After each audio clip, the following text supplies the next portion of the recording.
All right, today's Bible story translated. There's a story in the Bible that says, hey, look it, there's a new person in charge. Listen to what he tells you to do, but don't follow his example.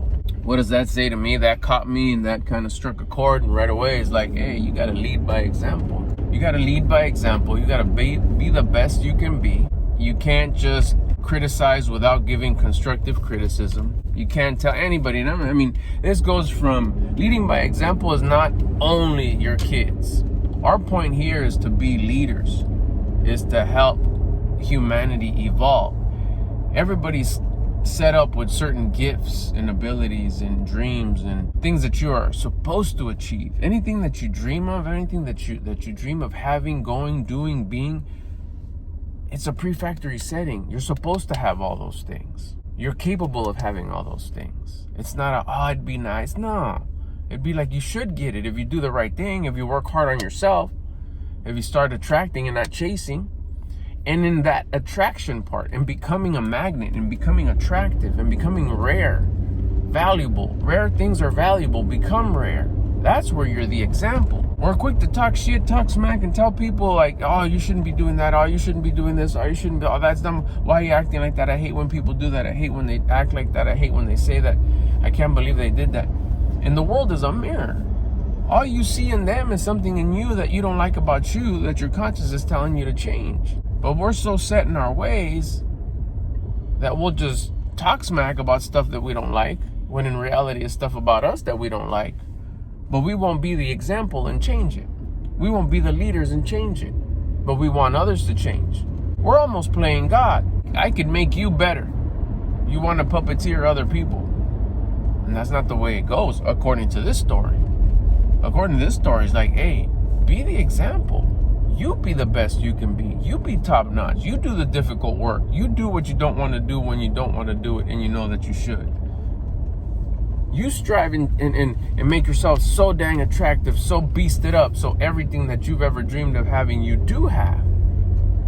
So you don't even have to dictate. You don't even have to try to correct anybody. You don't even have to like, you should do this, you should do that, you should probably do this. I would do this if I were you. You wouldn't. You'd have others coming up to you and saying, hey, how'd you do that? Because your life would be so attractive. The way you carry yourself would be so interesting and attractive that you'd have others asking you, how'd you do it? That's what a leader does. He gets so beasted up that he can lead because it's obvious this person knows what he's talking about and what he's doing in all 5 parts of his life: health, wealth, love, spirituality, and generosity. And although we do have leaders that we need to follow, it's like, yeah, listen to what he tells, listen to them and what they tell us to do, follow the laws of the land, but don't follow their example, because chances are they're far from killing it in the example part. They don't look, if I listen to you, if I listen and do what you tell me, am I going to be like you?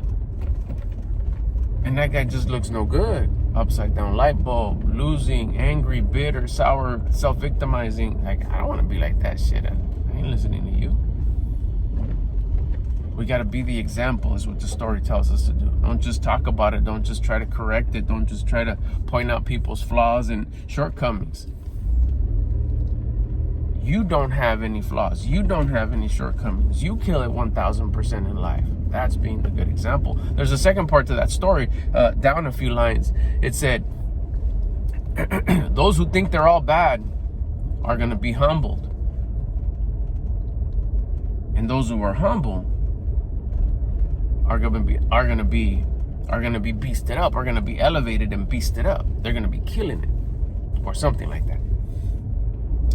How that caught my eye and the attention I got from there is, to me, definition of humble is leadable. To me, the definition of humble is to be leadable. That someone could lead you. Someone who's going in the right direction can give you instructions and you'll follow them without changing things around, without being necio, without being stubborn, without being Mr. Know-It-All. Like, oh yeah, I know how to do that. I've done that. I'm going to do it this way. You're just part of what you're saying because I don't want to do all of it because I do it better. That's not being humble. A person who's humble is led, meaning they listen to the instructions and they follow instructions without questioning them, without changing them. That's a person who's able to receive guidance, is coachable, is lettable. So the person who thinks they know it all. So the person who's a know-it-all is going to be compressed till they're humbled. And the person who's lettable, who's teachable, who's coachable, will be elevated and beasted up. That's what I got out of today's stories. If you got any questions or comments or want to add to that, go ahead and bust them in the comments. Any suggestions? This is getting pretty fun. This is the second video I do. I hope they help. I'll see you guys in the next one.